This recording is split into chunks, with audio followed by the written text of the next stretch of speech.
Hi everyone, my name's Laura and I'm the Specky Seamstress. Welcome back to my channel. I'm filming again. I can't tell you how excited I am that I've made some time for this. And today I'm going to talk to you about my drafter's grid dress, which I'm showing you inside out because that's how it's up on my hanger at the minute. But I'll pop in a picture here and you'll probably have seen a picture on the thumbnail, which might be why you've clicked on this video. So, a slightly longer life update catch up maybe is in order as well today. So I have been doing loads of sewing actually. So I think the last time I filmed was about 6 months ago, before last week's video, and I was in a bit more of a knitting phase. I was struggling a little bit to get inspiration in the sewing room and to find the time, and yeah, I just wasn't really sewing very much. So I found it even harder to film because when I did make time for sewing, I really wanted to be concentrating on sewing and not filming and editing.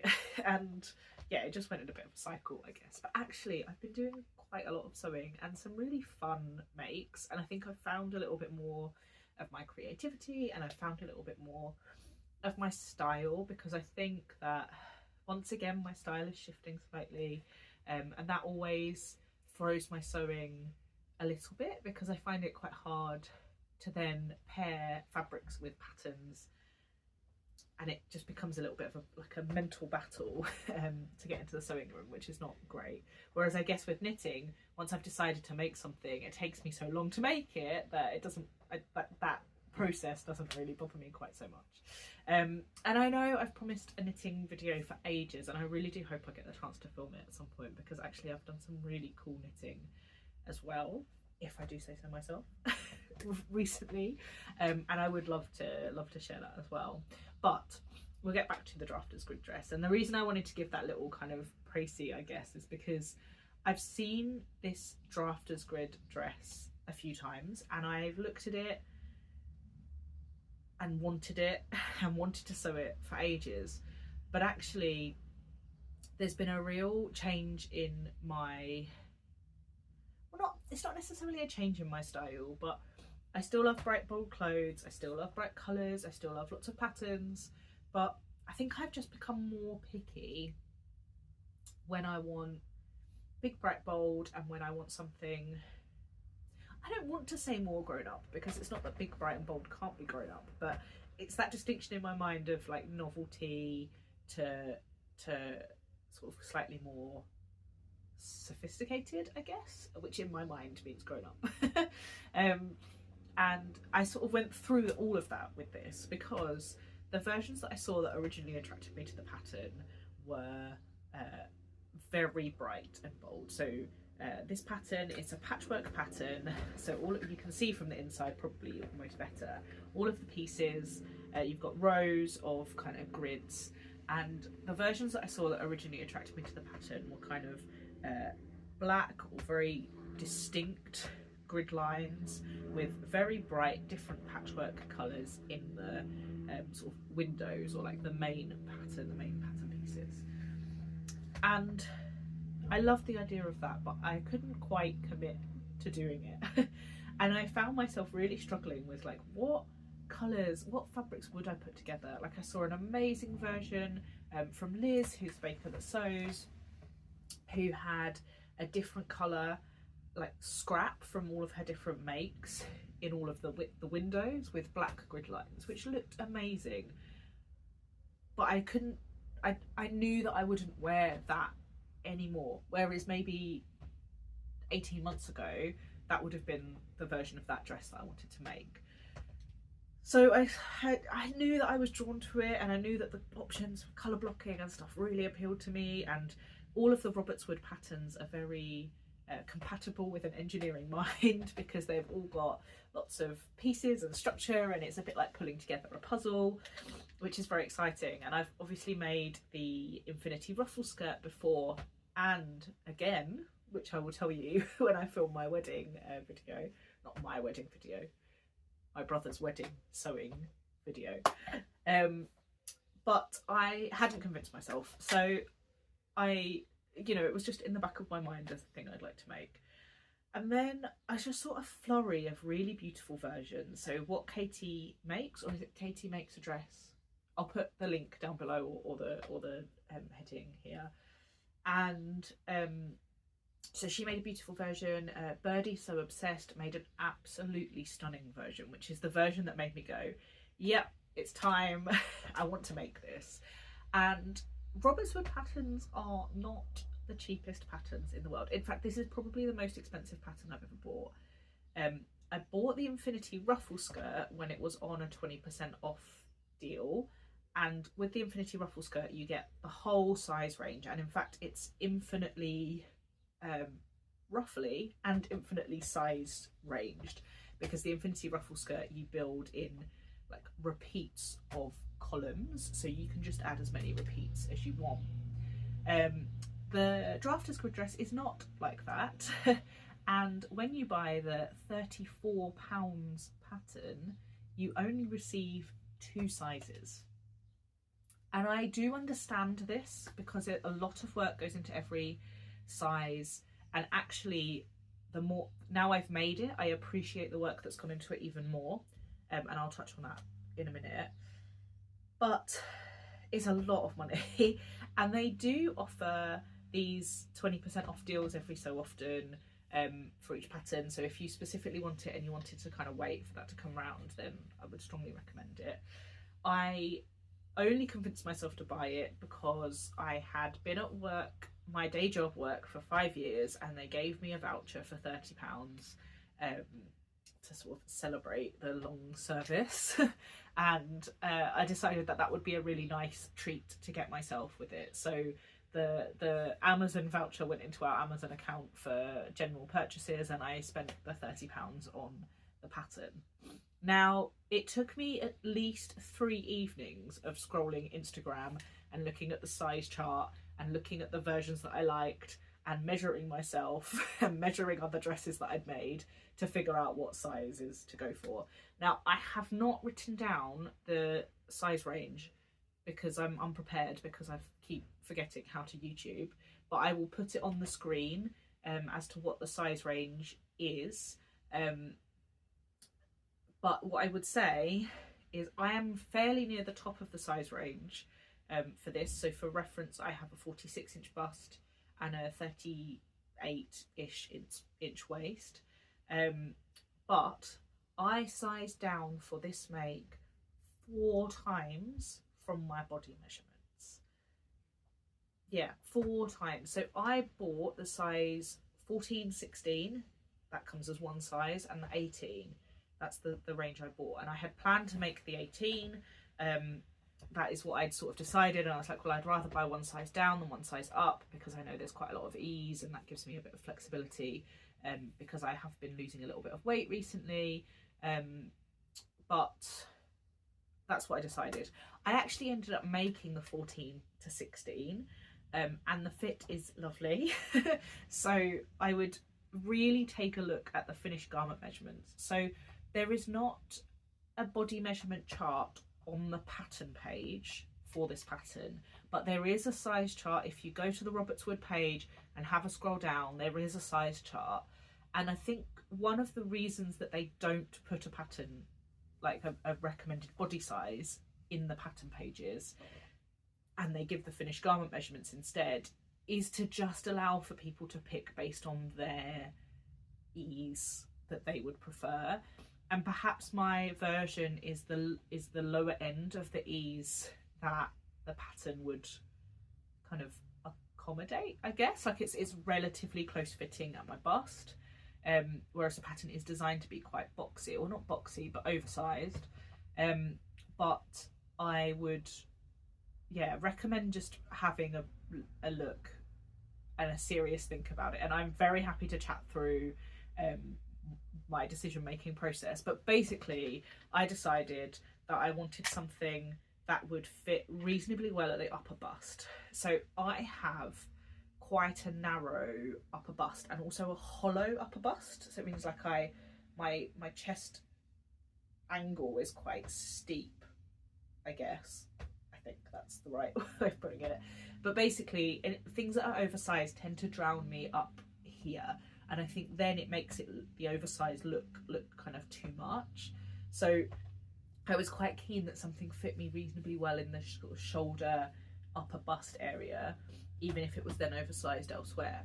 So I went for the size 14-16, which I think had like a 48-inch finished bust measurement, and I thought that would be enough for me to make sure that it wasn't kind of too big up at the top. Now it does have a dolman sleeve, so it's not quite as obvious in terms of the bigness up here as it would be if it was a set-in sleeve, but I am really pleased with the choice that I made. I'm very pleased I sort of navigated downwards. The only thing I am sad about is that I didn't buy the 14-16 and the 12 because now if I were to continue to lose weight and I wanted to make a smaller version, I would have to spend £34 again, which I just don't think I would do.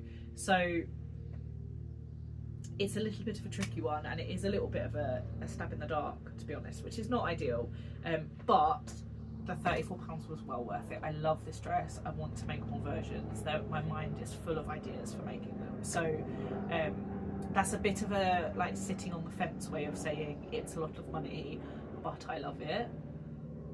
And you're going to have to make your own decision as to whether that money is kind of worth it for you, as to how often you would kind of use or make this pattern. So let me talk about the dress. As I was saying, I ummed and ahed for ages about fabrics. I pulled out lots of fabrics from my stash that I thought would be really good as the main fabric. Now, most of the pattern versions that I really liked of this were actually solid colours. So there were no patterned fabrics at all.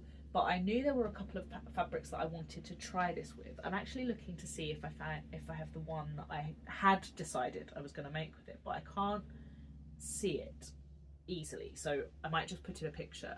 But it was a viscose, and I thought that it would be really nice to have a patterned fabric, but fairly kind of abstract-y pattern, with some colours to kind of pick out some of the colours from the fabric. And this was because the version from Birdie So Obsessed that I properly fell in love with almost looks like patchwork in the main fabric, like scrappy quilt style, with this kind of blue and ever so slightly darker blue grid lines going through, and it just looks awesome. So that was kind of where I was going, but I couldn't find fabrics that worked with it, and I did think I needed to keep to a similar fabric base, and I was struggling to find viscoses. And actually I'm very pleased I didn't go for viscose in the end, because I think it would have been quite frustrating to sew all of those intersecting lines. So I'm actually very pleased I went for cotton.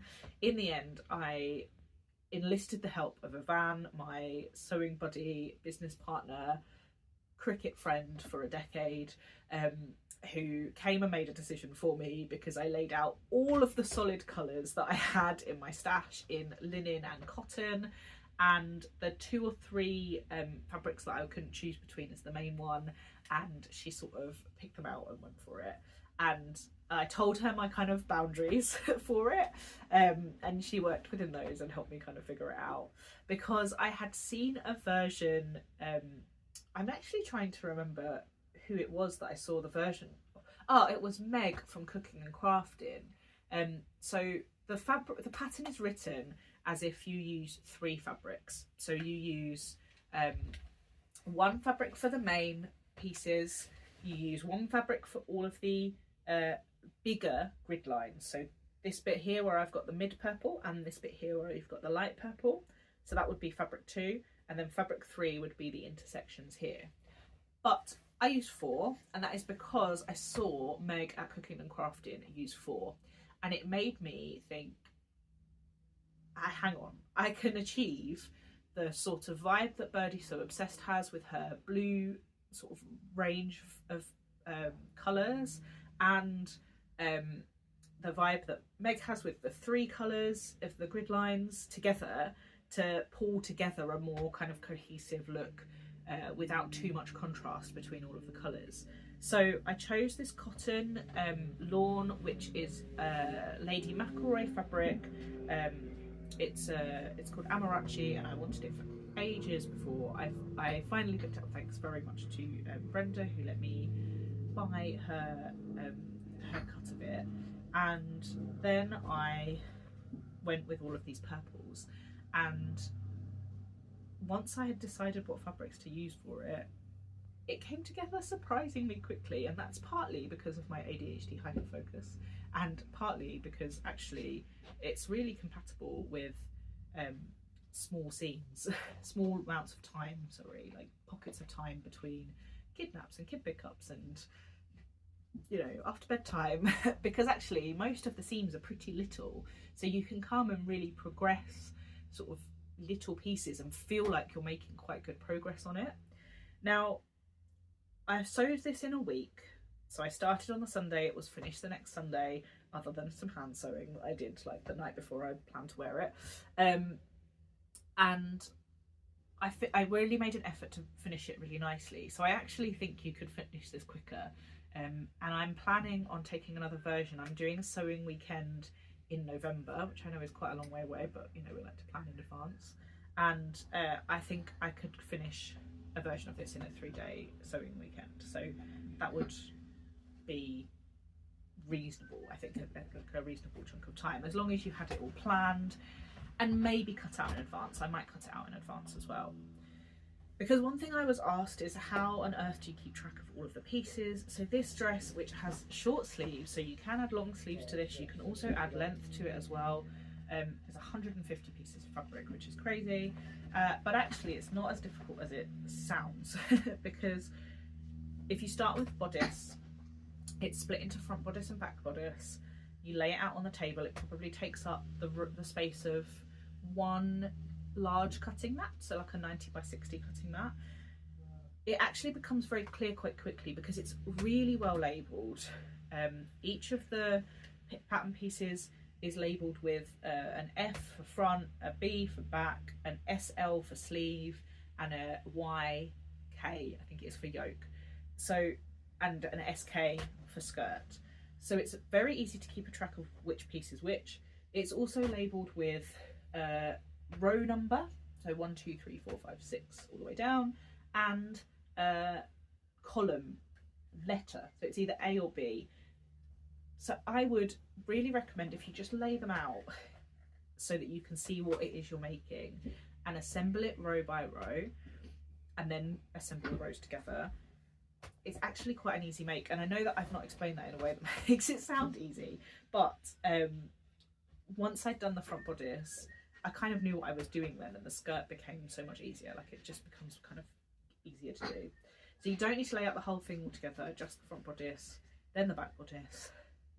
Then the skirt I did in chunks of 2 rows. I laid them out one by one, but the skirt is actually quite easy because rather than being individual pieces all the way across for the shaping of the bodice, it's just 6 of every piece in every row. So it's actually quite an easy process for that. Now, I said to you it was really clever. Now, when I bought this pattern, I assumed, partly because all the versions I had seen were very oversized, that this was very boxy make, and I was thinking, you know, it can't be that much work to have taken a boxy dolman sleeve bodice and cut it up in the right sizes for different body measurements. But actually this pattern is very clever. It has a lot of shaping in the bodice, so rather than having darts that you would have in a normal pattern or pleats or whatever, the shaping is included in the pieces, and it's very clever because it gives a really nice subtle shape to the bodice.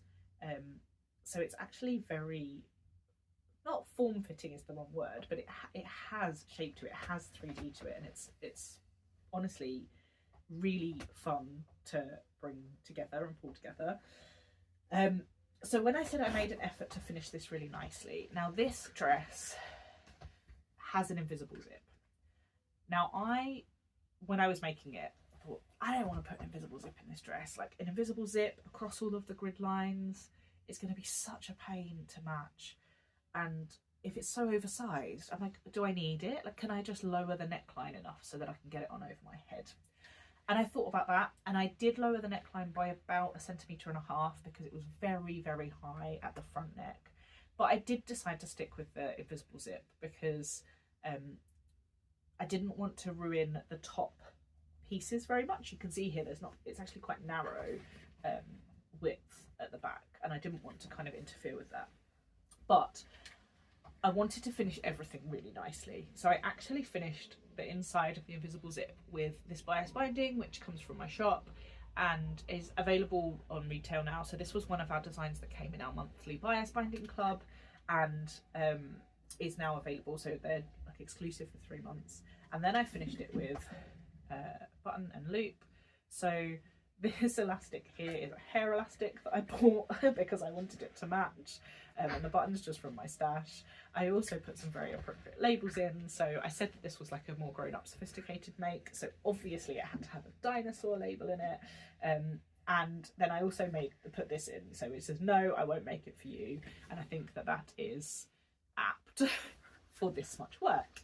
But I am going to make another one for myself. The things I would say that I altered from the pattern, so other than lowering the neckline a little bit, I overlocked some elastic into the back seam when I was finishing the seam allowance, just to give it a tiny bit more shaping. So the pattern does give you an option to add an elastic, like a facing waistband across one whole row of the pattern, and then you add wide elastic into it, and you can do that the whole way around. I honestly don't really like the look of the versions that I've seen that in, and my intention for this pattern when I started was to add effectively that elastic panel, but only in the very side, so that it would bring it in a little bit, but without kind of ruining the straight lines at the front by adding elastic into that bit. But actually, because I really liked the fit and I didn't think it needed to come in too much, I added some narrow elastic just into that seam allowance as I overlocked it shut, and it just brings it in a tiny bit, and I'm really pleased with that actually. So that was one edit I made. The other edit I made was to actually secure the pockets at the waist. There's this big waist seam that you can secure the pockets into, so I don't know why the pattern comes with like floppy side seam pockets. So I drafted new pockets is way more that's not really what I had to do. I just extended the line up so that it met the waist, and added that in. Sorry, my builders came back and started making noise because they are working, so I had to stop and refilm a little bit. So I really hope that this hasn't completely changed the angle or makes it unwatchable. Now, it's been several hours since I filmed, so I'm now a little bit lost as to what I was planning on saying and what I've already said, so I really apologise if I repeat anything. But I wanted to talk about the things I would change the next time I make one, so I'm definitely going to make one again. The only real thing that I want to change is the dolman sleeve. So I really like the short sleeved, and I think I will stick to short sleeve for all of the sort of dress versions that I make. But I do have this problem quite a lot because I'm quite narrow shouldered, and I'm also quite I don't know, flat shouldered? No, I'm quite slopey shouldered.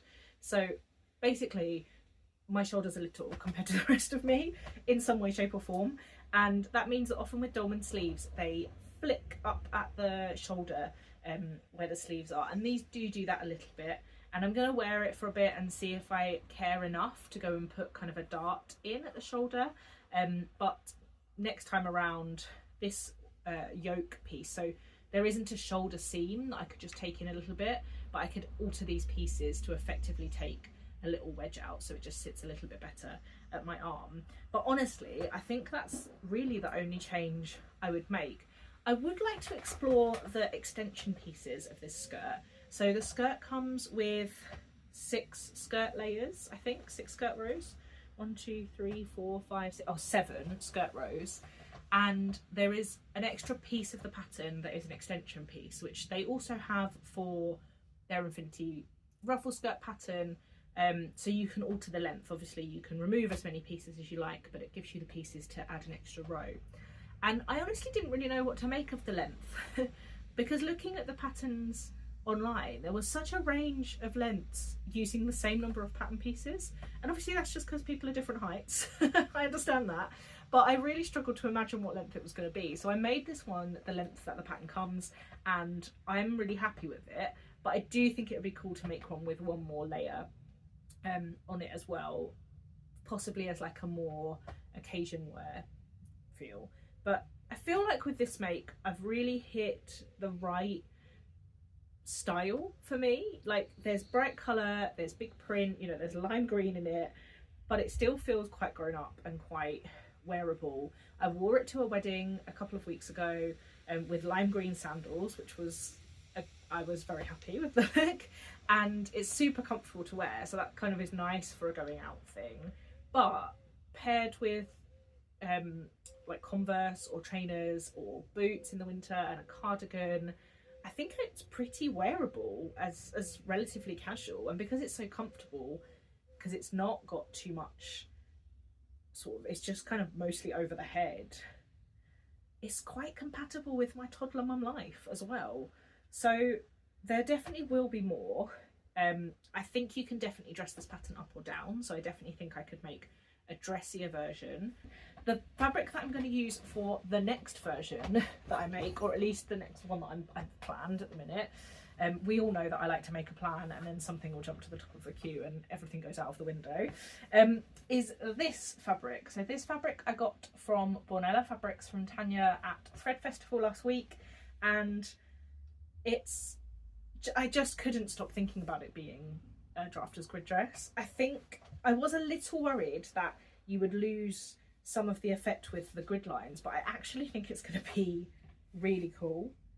I think I'll go for 2 pinks and a red as the grid lines, so like fairly close together pinks and a bright red for the intersections, and I just think it will be really fun. You could pick any colours really though with this, because it has all of them in it and it would just pick out that colour.